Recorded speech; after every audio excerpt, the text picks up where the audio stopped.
This is the first step to make the most amazing fajitas you'll ever eat in your whole life.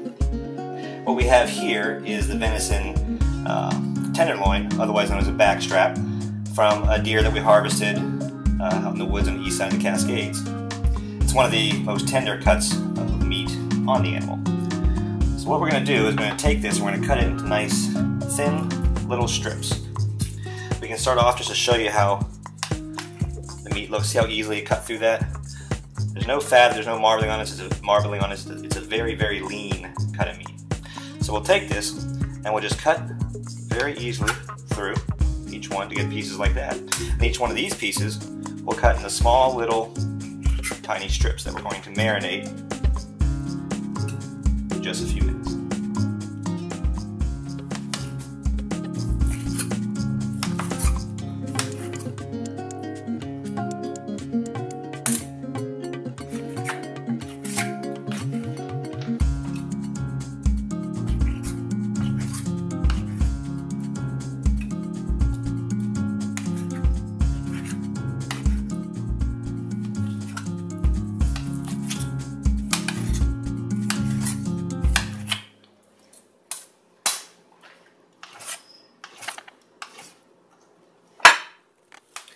Now, a lot of people don't like venison. Maybe they've had it butchered improperly. Usually that's because people leave a lot of the fat and sinew, which is the connective muscle tissues, on the meat itself.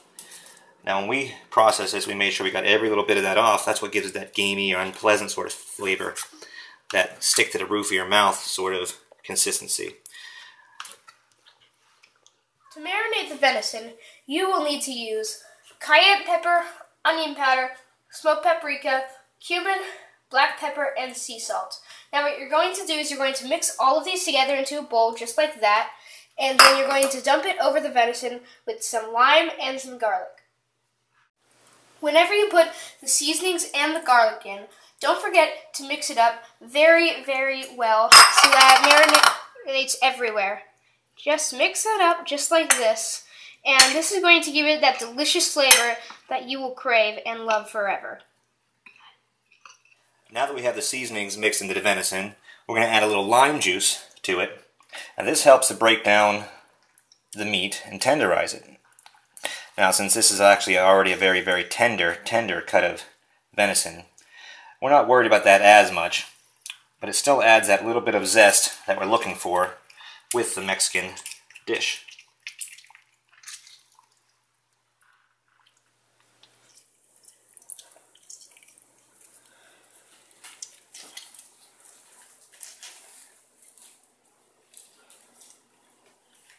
The key to any good marinade lies in 3 ingredients: oil, acidity, and salt.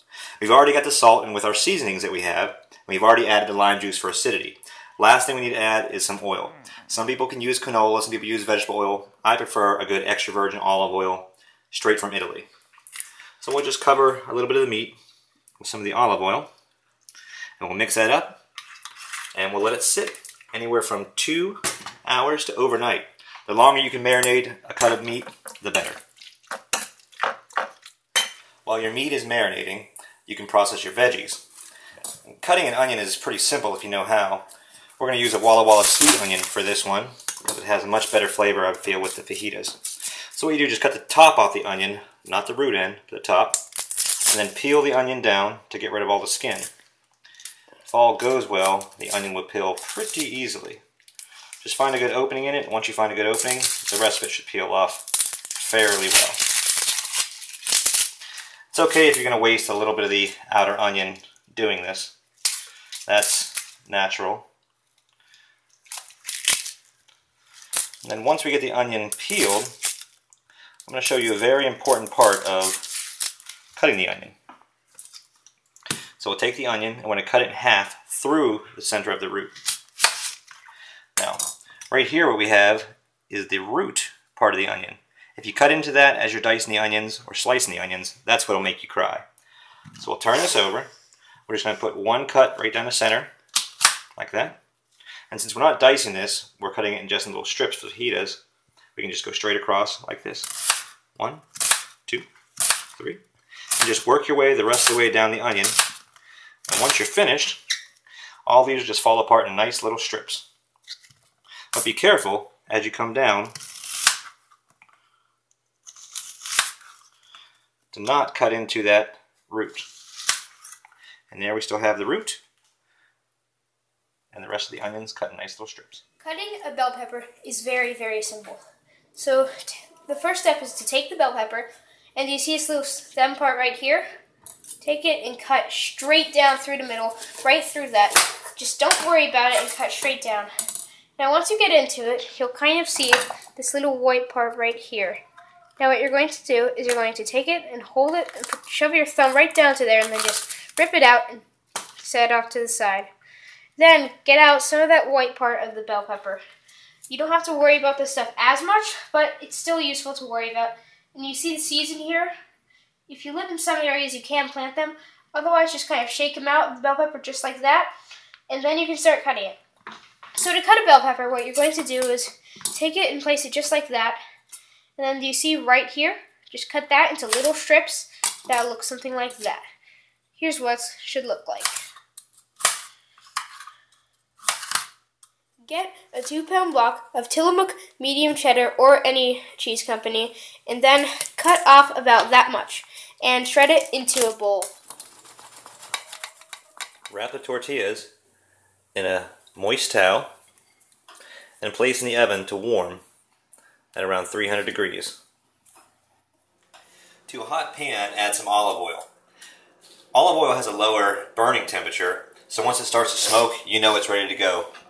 On a medium-high heat, we're going to add the onion and the peppers. We'll mix those up and begin to saute them together, which will take about 5 to 10 minutes. Don't forget to add a little salt and pepper to season your peppers. And mix that in nice and well.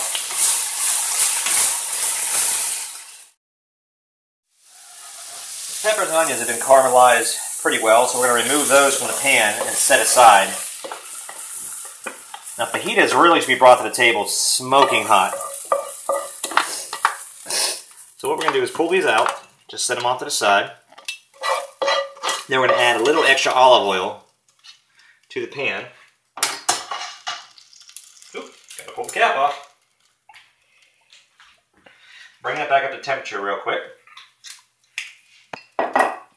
And that's where we're going to add our meat that's been marinating roughly 3 hours or so.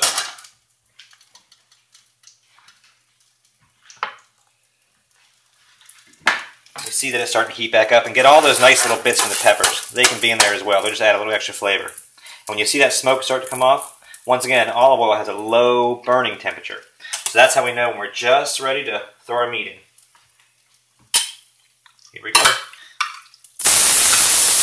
The meat's going to cook very fast. We don't want to overcook the meat.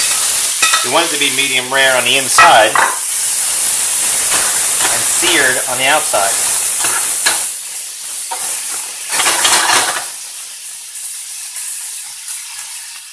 Whenever the meat looks almost but not quite finished, take the tortillas out of the oven, which now should be nice and hot for the fajitas. The meat's been cooking for about 3 minutes now. Try a little piece. That is perfect. Turn off the heat and place in the pan to serve. Traditionally, this would be brought to the table in a cast iron skillet or on a cast iron platter. And there you have it, your basic but delicious fajita recipe, using venison, peppers and onions, cheese, and of course, tortillas. Thanks for watching. Once again, guys, thanks for watching. If you like this video, then we'll give it a like. And if you didn't like it, then give it a big old dislike. And if you like to, comment down below what we can do to make things better and some ideas for stuff to cook. If you want to see more cooking and more awesomeness of father and son, subscribe to our channel. Thank you, and goodbye.